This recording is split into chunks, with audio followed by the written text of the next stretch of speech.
Hi, JoJo. How you doing, sweetie? Today is a Friday. I'm just ready for the weekend, which I know doesn't really mean anything in COVID, but It still feels good to say, you got to keep the momentum going with that Friday energy. yes, just I like my plan this weekend, and then I'm gonna have you introduce yourself. But I just want to say that my plan is to sit down, drink some rosé, and watch The Parkers on Netflix. Listen, Listen. I'm about to go through it just like I went through Moesha. I've been, I've been, Yes. I've been on it already. Have you been through Sister Sister yet? Because I will not lie. I love Sister Sister growing up. However, okay. it's been a little harder to resonate with me than Moesha and the Parkers have been. So, Wait, hold on. I gotta have you introduce yourself and then I'm gonna ask that question. okay, So cool. introduce yourself to the people, starting with your pronouns. Hi you guys. My pronouns are she and her, and my name is Jonica T. Gibbs. I also go by JoJo T. Gibbs. Either one works. And what else am I supposed to say? That's about Anything it, you huh? want us to know, like what you Oh, work okay. on, what you do, anything you want us to know. Well, I'm an actor, I'm a comedian, I'm a writer. Right now, I'm on a show called 20s. It's on BET and Showtime, Yes. created by Lena Waithe. And I am also working on some other personal passion projects. So, Yes. a lot of things coming down the pipeline. Yes. Jojo, you Yes. comedian too. You stand up? Am I Yes, crazy? I Yes. do. I do stand up comedy. COVID has people are starting to figure it out and do Those stuff on the outdoor beach. shows, right? Mm-hmm. Yep, Are you exactly. going up So yet? Have you gone back up yet?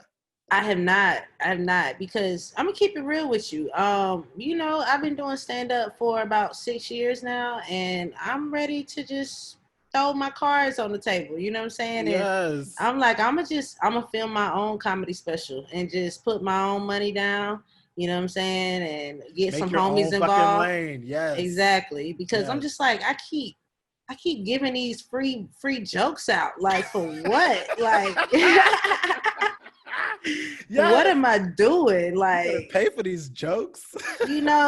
it's time. It's time. And not a free drink ticket either, because that I'm They don't over it. do it. I used to do sketch comedy, and that was always like our payment was like a free drink, house gin. House, listen, rail. What? Oh, you got a ticket? Oh, that's rail. Oh, Yeah. you're like, okay, thank you. That's Wait, that. let me jump in though. Why does Sister Sister not hit the same now? I love Sister Sister. I guess it's just like, you to start from the start to the end.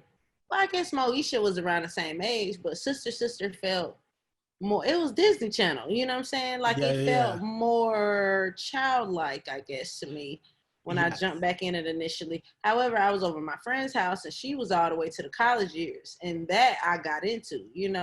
Right, Um, right, right, right, right. Yes, because when they had their boyfriends and their yes, mm-hmm, and they're singing the yeah. theme song now. Yes, I do. Yeah, but when it first started, it was a little corny, just a little bit. I we were rewatching it and I thought it wouldn't hit the same because Yeah. we're older, but I watched it and I was like, oh okay, like Jack A. Harry is like a Okay, now Jack A. genius. Jack A. It's a Jack A is genius. funny. She is hilarious from season one, the pilot, to Yes, forever. She is yes. hilarious. I think it She's was just some of the situations the twins were getting into. I was like, yes, okay, yes. that was it. You have to kind of be like, listen, this is a young kind of escapism because it is very Well, I'm gonna go back to it. It's just they don't hit you with the Moesha, then the sister, then they hit you with the Parkers. You know what I'm saying? The it's a lot. The girlfriends. girlfriends, You know, the I'm like, game. oh. You know what I'm saying? Like I'm just trying to catch up. And then once you get all of those gems, you gotta rank them a little bit. Sure, sure, And sure. right now, you know, I'm still on girlfriends, Yes. and I'm now on the Parkers. So I'm just like, And I got to tell you, with Moesha and the Parkers, and even Sister Sister, I do not skip the intro. That is Never. Never. You got Mo to the E to you gotta listen to it because it's so every catchy. single 5 in the morning and it's me. It's me. Yes. You gotta just let it Skipping play. down. Oh, it's the best. When I actually, for the theme song for this show, I sent it to our composer and I was like, Moesha and Living Single. That's the vibe Yes. that I want. What I want to go for. Yes. It's the nostalgia of it. I remember because it's such a show that will always come on through the day. It takes me back to my grandma's house. It takes me back to certain places, you know, where I could just be walking through the house and you hear that song playing, you know? Yes. So, There's something safe about it. Okay, I'm going to ask you we got the little black folks question and the big black folks question. Okay. So the little black folks question is, do you remember your favorite pair of sneakers growing up? Favorite pair. You know, I will say I made a big deal out of getting some high top Air Force Ones. And when I tell you, I'm glad there are no photos of this because I would wear a jersey dress and some high top Air Forces like I was the baddest bitch in the school. I had a Chicago Bulls jersey dress and you couldn't tell me shit. You couldn't tell me nothing. Did you wear the dress with like a belt, or was it just like the dress as is? How'd you wear it? It looked like a jersey, but it was fitting, and then it had a little cut that was like curved down, to show a little thigh. Nothing. I was 13, 14. It was nothing crazy, you know what I'm saying? But then I had on my high top Forces. Hey, nobody could tell you shit. Not a damn thing. Like I think that's the only shoe that I was like, and I had some black Timbs that. Oh, of course. I love my black Timbs, but I remember this girl tried to hate on me and tell me they looked like they was off-brand. And so I was like, bitch, I know you see this tree. I know you see this motherfucking tree. You better stop. Like, it's black, but bitch, look close. Don't try me. I ain't wearing no fake-ass Timbs. Like, that shit, I couldn't whoop her ass. I was scared of her, but I wanted to fight. You wanted to fight for it.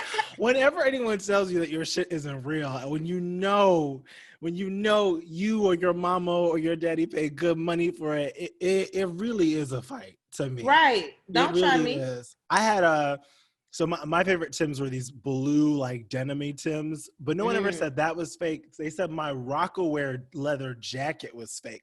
Now, in their defense, I did get it from Marshall's, but but in my defense, Marshall's ain't like bootleg. It's like there's like something irregular. You find gems in there sometimes. Sometimes Absolutely. it be the only one left. It be in your size. You be like, look at God. The sleeve is slightly longer, but who cares? Who cares? Who cares? Yeah. That used to piss me off. Okay. Listen. Oh, my favorite pair of sneakers, I got to give you, I don't think I had it. I mean, obviously I loved my light ups. What is that brand? Was it Fila? What is that how you say it? Fila. Yeah. I remember those light ups were everything to me. But then I think it was when I was 18, I got these Nike high tops that were gold and black. It was like a gold base with like a black heel and then like a check mark, and I wore them everywhere. You couldn't tell me shit. My sneakers were gold. Fuck yeah, you like, y'all gonna see these sneakers. You gonna see these sneakers. Okay? That is hilarious. Shit. Okay, I'm gonna ask you the big black folks question, and I'm gonna warn you, big is a little heavier, so we could take through it, right? Okay. So what I want to know is, do you remember the first time you experienced racism in a workplace? Well, I will say this. The first time I felt like I experienced racism was in college, which determined my workplace. Because I was a senior in college. I was a broadcast journalism major. I always knew I wanted to act. Always knew I wanted to do that. But I was a little intimidated by the thought of doing acting. So I became a broadcast journalism major because I'm like, I'll still be on TV. You feel me? You know what I'm saying? Yeah. And it felt a little more secure. And I remember I had a professor who basically, I was the only Black person in my class, and we were supposed to, do stories on things going on campus and in the community and whoop de whoop. I was doing a lot of things about Black people. Why? Mm-hmm. Because who else gonna do the shit about Black people? Because these white kids are doing stories about white shit going on campus. And basically my professor accused me of being lazy, cutting corners, and plagiarizing, and basically knowing every Black person that I interviewed, basically. And it pissed me off because the white kids were interviewing white kids, you know what I'm saying? They were doing stories about white stuff. Right.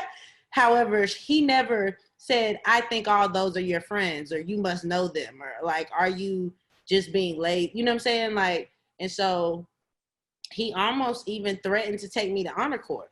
Whoa. Because it was a student he was the first Black student to have a play at our theater. And this is the oldest university in the country. This is a big deal. You know what I'm saying? Right. It's the oldest public university in the country. Sure. Anyway, so I did a story on him, and he's a very introverted person. He's a writer. He's not really vocal. So when I interviewed him, I asked him some questions, and basically they were the same shit that everybody was asking. You know what I'm saying? And he basically would regurgitate the same thing over and over. Yeah. So I can't help it that he's saying the same shit. You know what I'm saying? Like, So I do my quote, and basically the teacher accused me of plagiarizing. And I'm like, I spent a whole day with my dude, okay? You're not going to tell me I plagiarize. You can I'll get you his information. You can, you know what I'm saying? Reach out to Kamal, ask him if I interviewed him. Yeah. Do you know the only thing that changed this man's mind was one of my white male classmates who he had become buddy with for whatever reason. He basically talked him down, like was like, hey, like don't, basically talked him out of sending me to honor court. And then it was like a double edge of, I appreciate you, homie, for looking out for me and speaking on my behalf, but also you another student like me. You ain't a TA. You ain't a fucking, you know what I'm saying? Like you are a fucking student in this class just like me. Why is your word better than mine? You know what I'm saying? Yeah. Why is you telling my professor that I didn't do X, Y, Z more? You know what I'm saying? Like have more weight, have more like exactly. He believes that over. He believed that, right? Exactly. Did you know that it was race at the time? At the time, 100%. Yeah. And I was like, oh no, I can't do that, because you're not gonna basically call me lazy, call me cutting corners and stuff like that because of the type of material that I want to do, focus on, or the demographic that I want to focus on. When if just because we go to a majority white school doesn't mean that I know every Black person on this campus. Right. You know what I'm saying? First of all, because I don't. I might. I want that on a t-shirt. First of all, because I don't. Yes. First of all, you know what I'm saying? And so it was very off-putting. And honestly, that was the experience that changed my whole perspective on my career. I was like, I'm not doing anything with this degree. I'm going to finish it at this point. I'm a senior. I'm going to finish it. I'm not about to change my major. Sure. But I'm not about to be a journalist. If this is what y'all do, if this is how y'all try to keep people confined within a box to do the type of reporting that y'all want them to do, not the things that interest me and the people that I'm thinking about, then hey. I mean, that makes a lot of sense to me because, I think we talk about news today and the way that it's skewed and not in our favor as Black people, right? Like all the headlines, everything. I mean, just talking about what's going on in the world right now, every time there's a protest, it becomes labeled as a riot, and there's no conversation about the peaceful kind of community that has come together before law enforcement or whoever comes in and turns it left at the end, which I think speaks to what you're saying is like, there are only certain types of stories that you're being allowed to tell when it comes to Black people. And most of the time, I'm sure those stories are not allowed to be positive and uplifting, right? Those stories have to be, which it's kind of terrifying to think about that that's happening at a university level as well, right? Like I Yeah. understand the system of news operates like that, but this idea that at a university level, that's also what you're coming up against is it's terrifying, like sad. But also, how Yeah. did you have the awareness? I guess for me, I'm hearing you speak and I'm like, I wonder if I would have had the awareness in that moment to know, and maybe I would have. I don't know. Sometimes, like, would I've had the awareness to know that this situation was because I was Black? And so I'm wondering, Mm-hmm. like, how did you? Because I feel like there are probably people who have been in that situation and didn't clock the race thing Mm-hmm. in that moment. So Right. what do you think about or what is it about your upbringing or your background or your interests that allowed you to be tuned in and plugged in to know that that moment was about your Blackness? Well, growing up in South Carolina, you experience a lot of things, and I learned at a very young age. I remember in middle school, um, realizing very quickly that regardless of what you do, how great you are, how good you are, how well you do in school, the color of my skin will ultimately determine your interpretation of who I am at the end of the day. Sometimes, Yeah. because when I was in middle school, I remember I went, like I said, I'm from South Carolina. I lived in Columbia, South Carolina. Um, I'll say this, in South Carolina, that's probably when I had the most Caucasian friends. You know what I'm saying? Mm. Like, however, that was when I was the most combative with Caucasians as well. It was like a weird thing, but Yeah. white people with money had coof back then. You know what I'm saying? Mm. Like, Trump has created a safe space for anybody to just say whatever the hell they want. But Whatever back the fuck then, they want. if you was middle class or higher, you wasn't saying anything racist because that was tacky. That was, you know what I'm saying? Right. But of course, we had to deal with the white kids that still we would wear Confederate flag shirts and say it's my heritage, but didn't know shit. And Right. Right. Right. you know what I'm saying? And I was cool with some of them too. I'd be like, whatever. Like, you just want to be in a group, so Yeah. you got to wear these damn Confederate flags to have some friends, whatever. Sure. Sure. Sure. But Yes. me and my friends kind of got upset about it. Once again, this was a majority white middle school, and Sure. it was probably, I don't know, less than 50 Black kids in my seventh grade class, and Mm. probably less than that, probably less than 30. And Damn. we were a small little group of friends, and we were like, let's all wear the same color one day. These white kids all wear Confederate flag shirts and stuff, and nobody accuses them of being in gangs and stuff, because that was a thing. Like, we couldn't wear certain colors, and we were like, what? So we chose orange. Like, we Uh-huh. like, this ain't a gang color. They can't say nothing. You know what Yeah. I'm saying? Like, don't be tripping. And we all wore orange shirts one day, and do you know they threatened to suspend me and and call my mom because they thought we were forming a gang. And I was just like, me,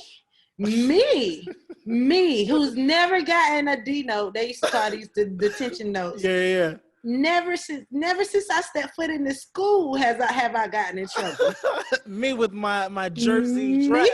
me with my jersey dress. Do you think I'm gonna be fighting, boo? Okay, I look like Crime Mob, but I am not. I am not a fighter. Okay. I was appalled, and my mom threatened to call the news because she was just like, all these white kids wearing these Confederate flags and shit. Could this not be a gang? You know? Right. And it just made me so aware, like, you do everything right. You an athlete. Mm-hmm. You get great grades. You've never gotten in trouble. You get along with all your teachers. You're a great asset to this school. And yet, because you and your friends wear all orange one day, they threaten to suspend you if you don't Mm. stop. I was just blown away. And let me tell you though, when my mom threatened to call the news, they got their shit together Of and they course they did. apologized. However, it's just the point of the audacity, you know, Yes. the audacity. Like, I couldn't even believe like that was the first thing they went to rather than Yes. being like, well, let's just see what happens. Maybe they just are girls and they just all wanted to match, Yes. but it You're was like an not. immediate Is an immediate. thing. Yeah, it's like you're not given what I think is so heartbreaking about that is like as children, as Black children, we're not given the benefit of the doubt of innocence. No. We're not seen as children. Like as you said, like maybe it's just a bunch of girls who wanted to match. Like that's not. I'm Right. sure if like 30 white blonde girls did it, they'd be like, "Oh, how cute!" Like, listen, granted, it wasn't innocent. We were trying to, create a stance. However, it was y'all, activism, but not a yes, gang. it was activist. Right. It was. We were just trying to prove a point, Yes. and y'all wasn't even there for the meeting, so y'all didn't know that. You know what I'm saying? Like, so it was disheartening, and it's damaging, I think, to a Black person to experience something like that and to feel like how do I win when I do so right and still get accused of being wrong, Yeah. So I knew I could not live in South Carolina. Like, at a very young age. I knew, I was like, I can't. I don't think like y'all or y'all, really. So like your awareness of like your race being a factor in how you're being treated, was your mom talking to you about that? Like was anybody at home or in your community kind of positing that like, oh, this is a thing that you have to be aware of? For sure. And I was raised by my great grandparents on and off throughout my childhood. So of course they would tell us experience of growing up in the Jim Crow era. My uncle, my great grandmother would have to buy him a new notebook every single day. She would give him a nickel to buy a new notebook or a dime or one of those because the white kids would throw rocks at him from the bus, and then they would chase him down and rip up his notebook every single day. Every single day, they would rip his notebook up. Oof. And my grandma would have to give him, and she just, rather than say fight back, it's just like, don't fight back. I'm just going to give you a dime each day, and you just buy a new one. Yeah, just get another one. Just get another one. And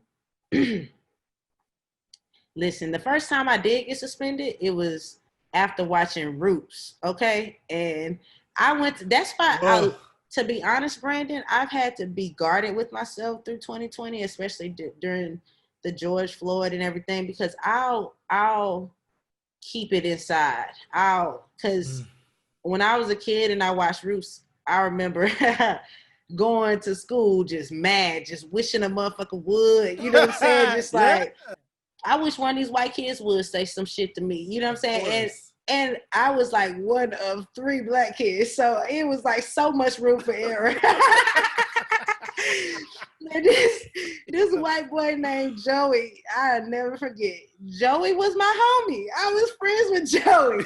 But that day, Joey cut me in line in the cafeteria. Oh, no. And I was like, Joey, you got to get to the back. And Joey looked at me and turned around. And that was his worst mistake. Brandon, when I tell you, I smacked Joey. the shit out of Joey. Look, in his ear. This nigga turned around. It was a white boy. He said, I said, smacked the shit out of Joey. Listen, tell me why we both got suspended, cause look, I hit him with the waterworks. I was like, he cut me in line. They was like, both of y'all get suspended. I was like, oh my God. Cool. As long as both of us get suspended. Look, and Joey was just like, you're like, but I, for the people, I'm sorry, Joey. Listen, I was like, Joey, I gave you a warning. I said, Joey, you can't cut me. And you disregarded me. When I tell you I smacked the fire out of Joey ass. I feel like I can hear it. Like I can hear the way that hand landed on his ear. Listen, I smacked the voice out of his throat because he paused. He said, and just went silent. I said, damn, you just smacked the taste out of Joey. But I just was like, if I engross myself in what's going on, I'm gonna just be walking around angry, just like, I wish him up. Yeah, you know what I'm saying. And that's a dangerous place for me. I got shit to lose now. You know what I'm saying? I Yeah. can't, and you don't get suspended no more. You go to No, jail. you go So right to jail. You go right to I'm like, jail. no, that's a waste of money, time, energy. Not for me.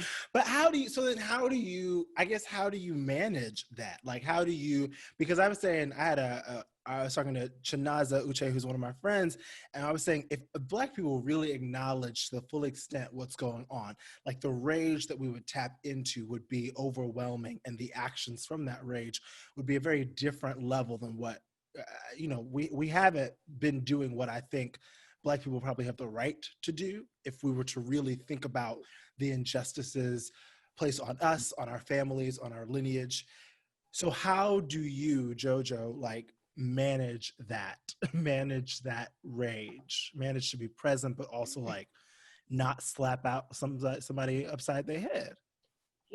It's important to take space for yourself, I would say, and recognize when maybe you need some alone time. Or Mm. for me, I used to always call myself such a like extroverted introvert. Like I really love being by myself, but when I'm amongst people, I love it. But lately, it's been so much me time that I, have become disillusioned to it. And Yeah. however, I do recognize that it's necessary to take my space additionally because I'm by myself so much, I dwell on things too much. Mm. And I don't want to allow certain things to permeate my space that I'll just be sitting here, in my house just For thinking sure. about. Whereas before, you learn about something and you're busy, you got things to do. So you empathize with the circumstance and situation, and you maybe make a plan on how you're going to deal with it or help it, or you move on. Right. But now it's a lot of like just soaking into it. And even uh even with the Breonna Taylor situation, it's just to consider it like I don't want to sit here and allow my imagination to move. And when I was a kid, the police ran up in my house. Mm. So to consider now being a single Black woman living by herself, like I told my mom, which I had to backtrack on this statement, but I was like, sometimes I don't feel safe living in my apartment. And she was Yeah. like, what you mean by that? And just trying to like calm her. I was like, I don't mean I don't feel safe. I mean, the building is safe, Yeah. the Yeah. area is Yeah. safe. However, yeah, I mean, if somebody with a bus up in here, you know what I'm saying? Like, your space ain't really your space. You know what I'm saying? Yes. Like, and that's a scary thing in any regard, because we all come to this earth and just are given the duty of living. You know what I'm saying? Right. And it's just like, when you earn a space on this earth, you want it to be yours and be protected, and you want people to honor that, Yes. regardless of whether or not you are whoever, the government, the police, the Yes. random person on the street. Like, I earned this space, Yeah. And So as you say, like that thing what you said, you do everything right to be told that you're wrong. You know what I'm saying? hmm It's like you do everything right to get your space, to earn your space, to keep your space, and then still something happens right, and it's no longer yours. And it has nothing right, to do with anything you've done and everything to do with, being a Black woman in America, yeah, which is, you know, I keep saying I don't think that the English language suffices in terms of describing what our experiences are. Like it's like, oh, that thought is devastating and heartbreaking, but it's a lot deeper than that. hmm Like this idea of not being able to put down roots. Like we're taught so often that like it's about making a better life for us and our family and being a good person, all that stuff, and then because our skin threatens people, hmm suddenly that is no longer our reality. Like suddenly everything can be taken. And it's a constant feeling of being unsafe. As you said, like even in my house, like I know that, we're safe, but there are really challenging nights of like thinking about it. It just all it takes is one neighbor. Like hmm all it takes is like one neighbor to not recognize you for shit to go left, hmm and how fragile that is for us. You know how it's like, yeah, I don't know, that shit does fuck with my mind, and so I'm with you, and like you can't like sit in it. It's like trying to keep moving so that you can kind of shift that energy without completely not being present. You know, you're not trying to Right. like completely unplug, Right. Decompartmentalize. yeah, Yeah, but yeah. but you also are like, I can't live my life in my apartment afraid Right. either. Like Right. it's these mental aerobics, these, you know, as a Black person. Right. But I'm gonna tell you, the first time I experienced racism in a workplace myself, which I don't think I remember it, but the one that's coming up for me is I used to be a receptionist at a very, very, very, very, very highfalutin, fancy ass Tribeca based gym. Like, I think it was like, what did they charge a month? They charged something like $800 a month or something like Ooh, that. for what? For just a membership? For just the membership. That's not the classes. That's not the Oh, training. That's not, wow. yeah. Like, and like the funny thing is they charge so much. It's like a waiting list to get to this gym. And can I tell you the amount of women that never showed up? It was a pretty much predominantly female gym, and people who just didn't show. I was like, that is money. Y'all spending this kind of money on your gym? Listen. And you not showing up? You ain't showing up every day. 800 a month? I'm there every day. What you talking about? But so I was a receptionist, which, you know, in Tribeca, again, as you can imagine, I'm probably the only Black person people are coming in contact with, or that, you know, or one of very few. And I remember, I like made a relationship with one of the clients, and I not like just like a friendship. Like we developed a friendship, and I really, you know, trusted her, and you know, we like I you know, I was vulnerable with her, like telling her some you know, heavy dark shit, which was probably my first mistake. Don't tell everybody your business. Okay. I'm about to start talking to my dog. Shit. I told my dog everything. Cause don't tell everybody everything. But I told her all this stuff, and then how much of this? I needed. I was trying to get something, a surgery that was really important, but I was trying to figure out how to do that financially. And I wanted her guidance on how to make that happen. Like, you know, what are some avenues that I could be looking into? Because that was kind of her background. And so I was using her background to like help me out.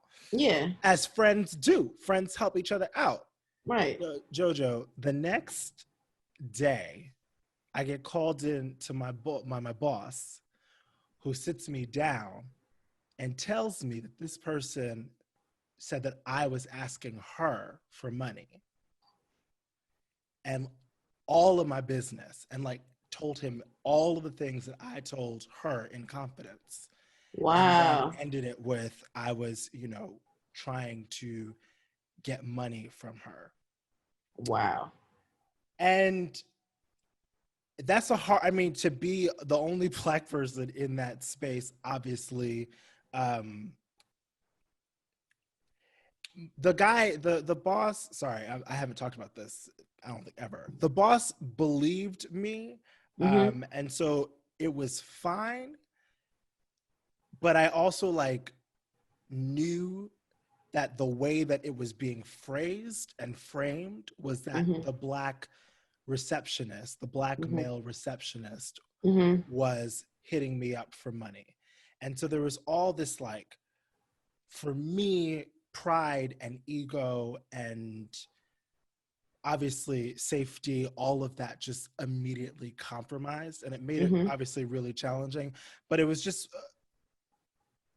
it's funny because it's not like she called me the N-word, but just like the complications of what you can't see, like what the perception of what that looks like, and weaponizing her white womanhood to put me in a situation where I could potentially lose my job and lose my credibility and lose my whatever. And had my boss been slightly different, I would have been fired. Yeah. I mean, it's just like with your professor, where it's like, there's no believing you. Most of the time, that's how it goes down. You know what? I think it is has a lot to do with, Black folks. Okay, we're straight shooters. I recognize the difference between white people and Black people when I moved from my great grandparents' house to my mother's house. When I moved with my mama, I was around a lot of cousins. We was in the projects. It was a lot of Black people. Your skin get tougher. Why? Yeah. Because Black people don't care about confrontation. They're gonna bring it straight to your face. You feel me? Absolutely. So if it was a Black person, they probably would have been like, would have tried to figure it out. Like, are you asking me for money? You know what I'm saying? Like, right. Like, not you know what I'm saying? And then even empathize. Like, for instance, I had a really bad Airbnb stay recently, and I didn't give them a bad review. Why? Because I thought to myself, this is their source of income. You know what I'm saying? Like, I don't want to fuck that up because I had one bad night. They done did all of this. You know what I'm saying? People who've never gone through certain situations, or like you dealing with a woman that's spending $800 a month on a gym membership. You know what I'm saying? Like, she don't recognize that this is your job. This is how you pay your bills. This is how you survive.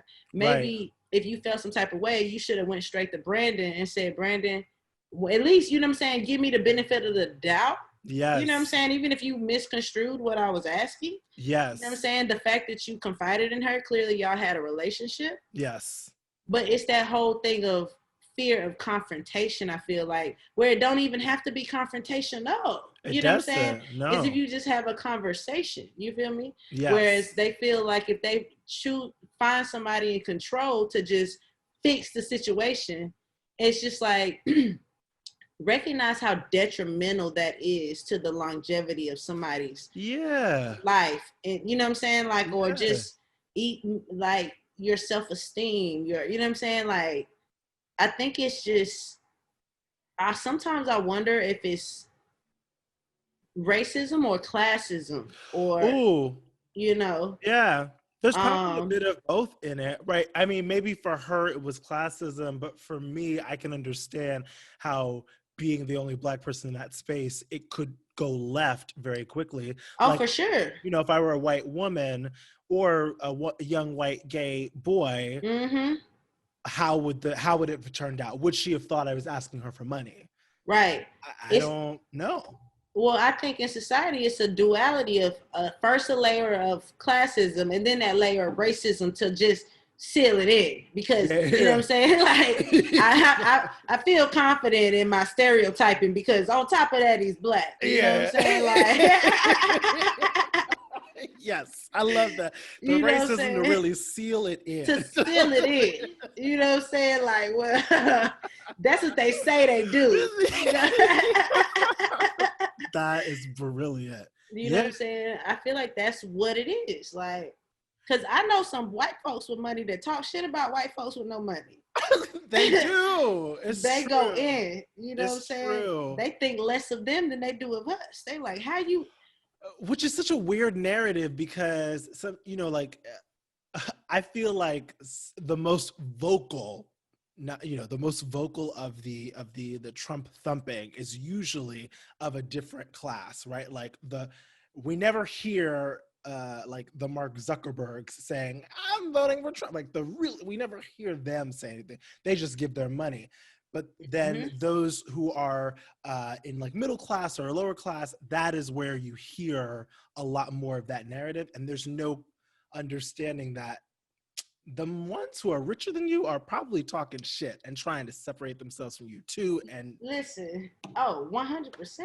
Yes. Let me tell you what it is. It's nothing but something that has gone on in every single society in the history of the world. People are being told to hold on to what they were born.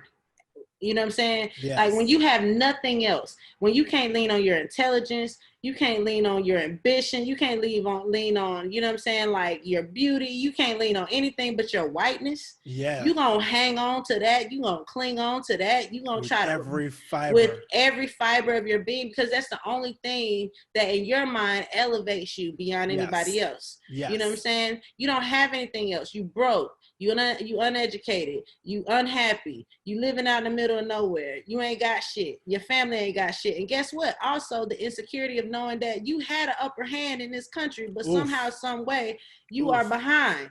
So that's the insecurity of that too. So now all you can do is hang on to this, what you were born with. You didn't earn it. You didn't do anything to become, you know what I'm saying? Like, but yet you're told because you're white, you're better. And it's no different than in certain societies in Africa. Your nose is shaped one way. You're better than this tribe because their nose is this way. You know what I'm saying? Or their skin complexion is this or that.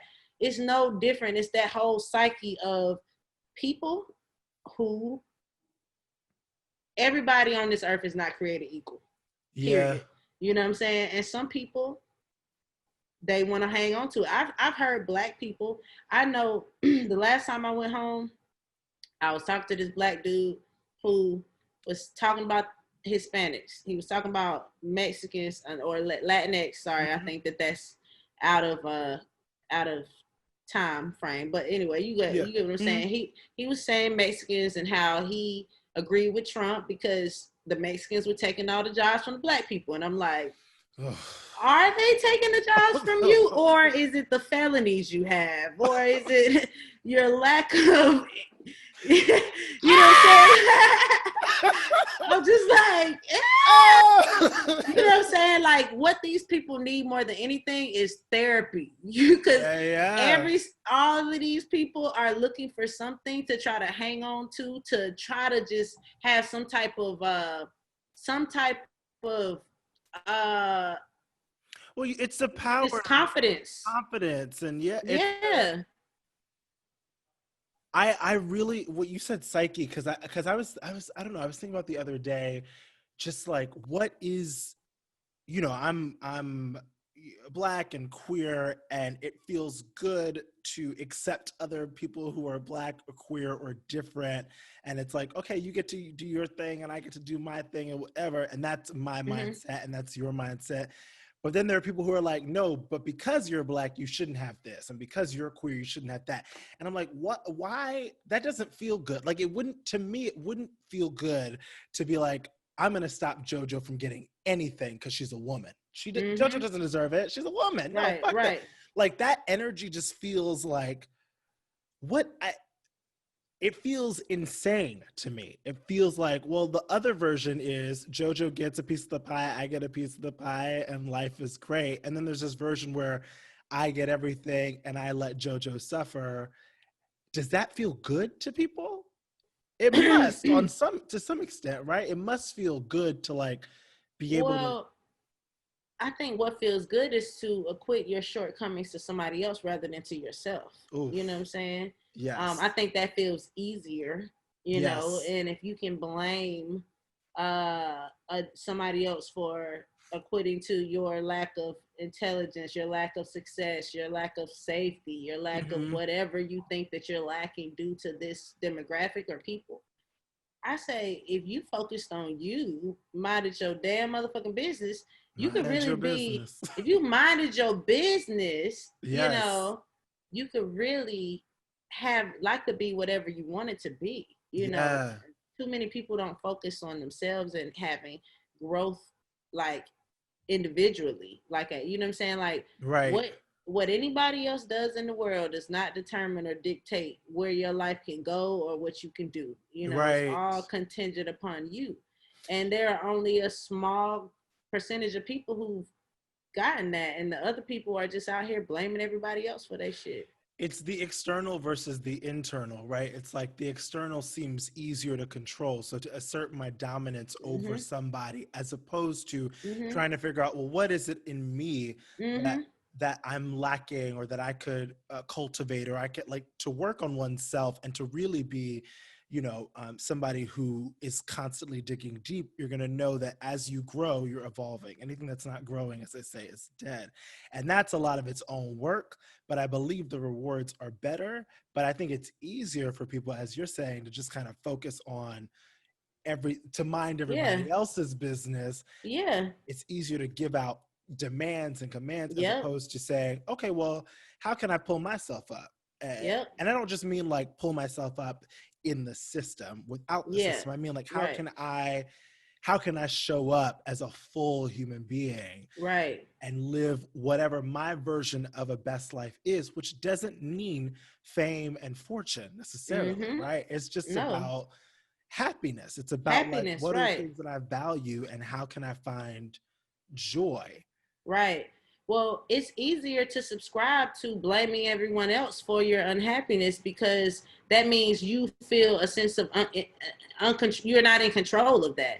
You know, Ah, it's almost like that's mm, why they're so frustrated. I can't control these people, and they're yeah, the yeah, yeah. reason. Da da da. Rather than if you look within, you recognize that you are in control, and your actions determine everything, and that Mm, you can change who you are. But that's a lot of work, right? yeah, And when you're given the task of changing yourself, you're held accountable to it rather than yes, if you think that everybody else is the problem, then if the shit don't go the way you want it, then you can give yourself a pass because you can't control these people. You know what yes, I'm saying? You can't. It's so I think that's why people love to blame others yes. for their shortcomings. You know, it's just an easier route.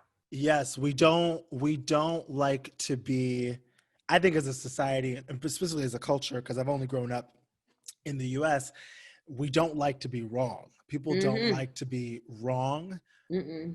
Being wrong means that there's like room for growth and that you're Mm-hmm. not perfect, Right. which to me, that's exciting. Getting new information allows me to, be better and show up better. But I think we are conditioned to believe that being wrong is a commentary on your value. And Mm-hmm. so if you're wrong, somebody said it to me the other day. It's like if you make a mistake, people interpret it, white people specifically, as they are the mistake. Makes Mm-hmm. sense?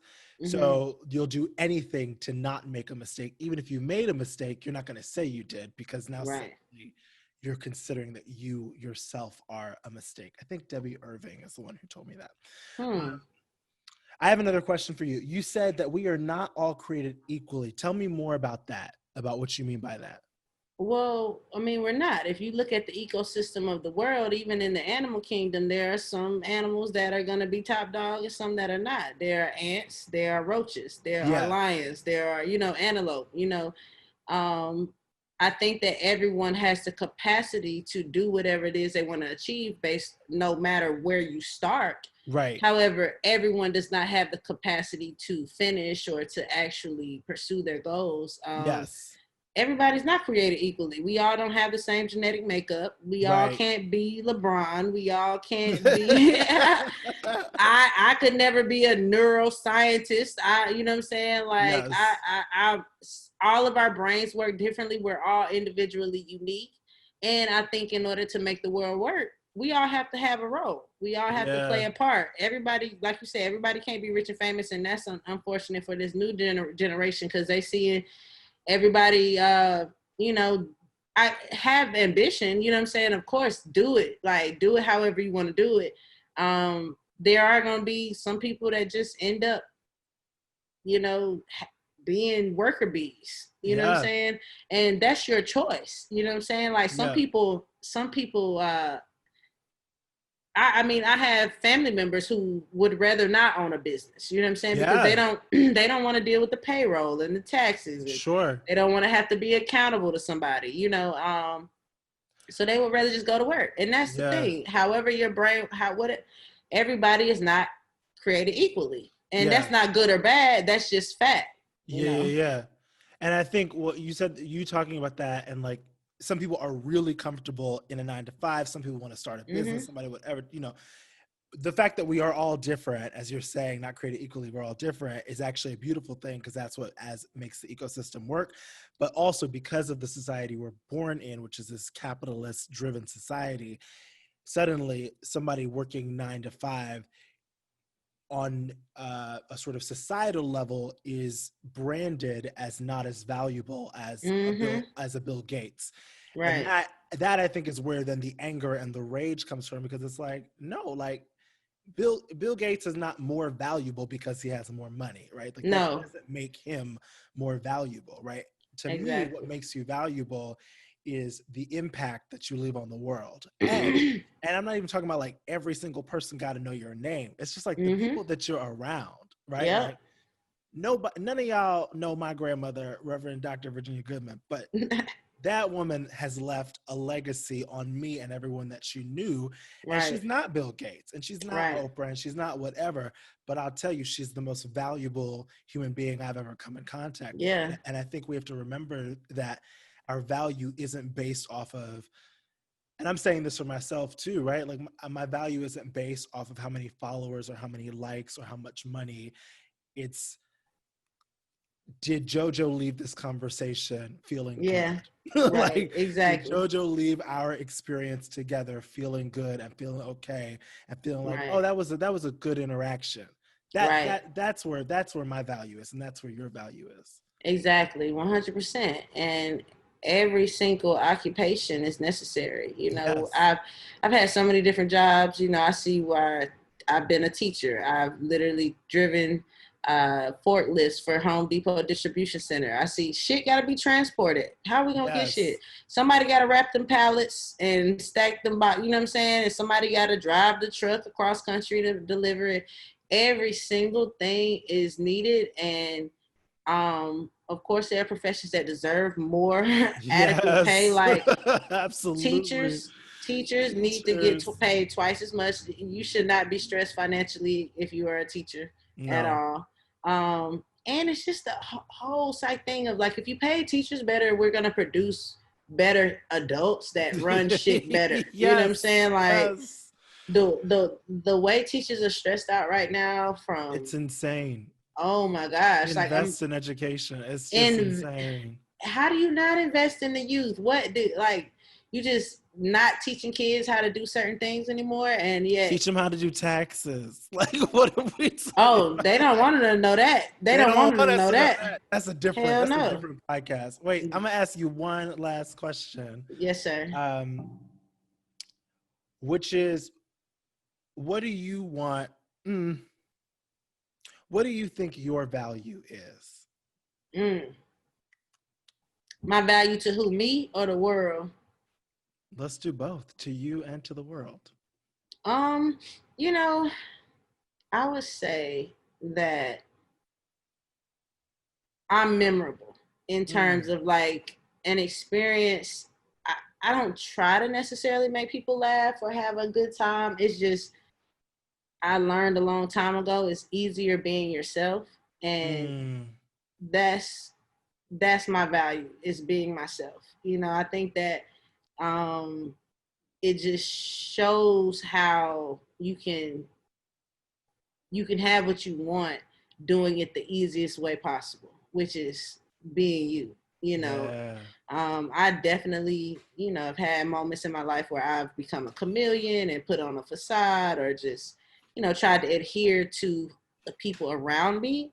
However, I realized that people adhered to me more when I was just myself, and you don't have to stick to people, people will stick to you, So I think that's what I would say in terms of, to myself as well. That was a gift to myself, because it was a burden that I didn't know I carried until I took it out of the equation, It was like, oh, this feels better than, than the anything else, than the other shit. And it was rough. It was any transition, any type of growth, when I tell you, it's no different than a baby growing teeth. That shit might hurt. Yes. It's going to be discomfort. Yes. And, and it's going to be a lot of uncertainty. Yes. Babies don't know what the hell going on with their mouth. They're like, what is it's like, this shit hurt. You know,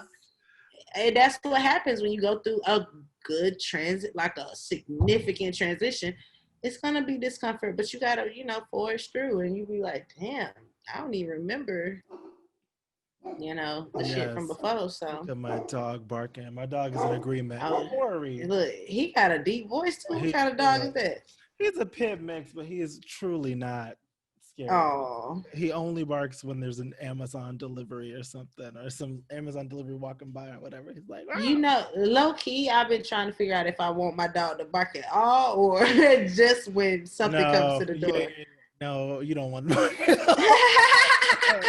No, I'm always like, be quiet. Shut up, right. Like, shut up. Oh my God. Jojo, this has been an amazing conversation. I'm Same, so Brandon. grateful for you. And just thank you. This was Thank you. fuck yes. Yes, thank you for having me. I've enjoyed every moment of it. Sorry I was late. I was Girl, you fine. dog. Black folks, you know what I'm saying? Black That's folks, dog. It's a lie. Come on. You know, I just wanted to stay on brand. That's all. I got you. Got you. Got you, girl. Got you. All right, baby. Well, All you have right. a good rest of your day, and I'll talk to you soon.